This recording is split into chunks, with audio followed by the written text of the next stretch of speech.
Comienza un nuevo curso político en Extremadura y un nuevo curso político en España. Si lo comparamos con el inicio del curso anterior, pues nos encontramos una realidad que no es extraordinaria, pero que es sin duda ninguna mejor que la que era hace un año, ¿no?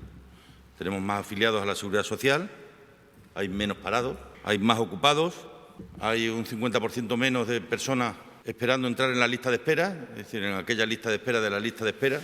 Ha caído el abandono escolar a lo largo de este curso. Nos hemos puesto al día en la renta básica.